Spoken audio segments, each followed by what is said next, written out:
कभी सोचा है, अगर कोई तुम्हारी ही आवाज में दरवाजा खटखटाए, तुम्हारे जैसा ही दिखे, लेकिन असल में वो तुम ही ना हो? आज की कहानी एक ऐसी जगह की है जहां कोई बचकर नहीं आता।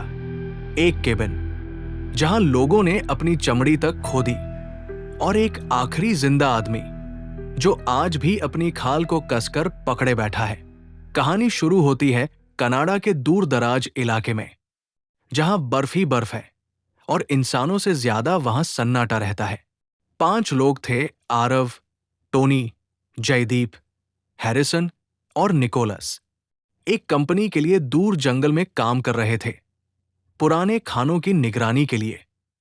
बर्फ इतनी थी कि हर दरवाजे पर 2 फीट तक जमा हो जाती। आसपास कई किलोमीटर तक इंसान नहीं था, ना नेटवर्क, ना इंटरनेट, सिर्फ रेडियो। निकोलस अक्सर मस्ती में बोलता, अगर किसी ने हमें मार दिया तो पता भी नहीं चलेगा। सब हंसते थे तब तक जब तक पहली मौत नहीं हुई। एक सुबह जयदीप टॉयलेट के लिए बाहर निकला और कभी वापस नहीं आया। हवा चल रही थी, इतनी तेज कि इंसान का नाम तक उड़ा ले जाए। आरव ने कहा उसने शायद दूर तक चला गया होगा, बर्फ में खो गया।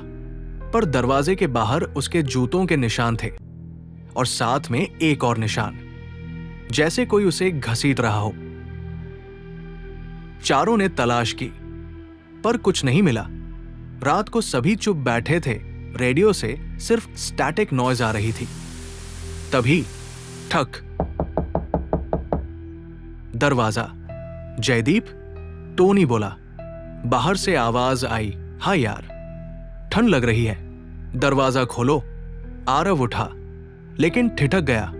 उसकी छाया दरवाजे के नीचे से दिख रही थी और पैर उल्टे थे। दरवाजा खुला। बाहर जयदीप जैसा ही कोई खड़ा था, चेहरा वही, कपड़े वही, लेकिन त्वचा जैसे ऊपर से खींचकर चिपकाई गई हो। उसके गाल ढीले, गर्दन के पीछे सिलाई जैसी लाइन और आंखें एकटक। वो अंदर आया, बोला, सब ठीक है, मैं थोड़ा दूर चला गया था। पर उसकी आवाज में कुछ गड़बड़ थी। वो हंसा, पर चेहरा नहीं हिला। उस रात किसी ने नींद नहीं ली, सिर्फ सांसों की आवाज और जलती लकड़ियों की खटखट बची थी। अगले दिन हैरिसन भी गायब। फिर वही दस्तक, वही नकली इंसान, वही उल्टे पैर। अब सब डर गए थे।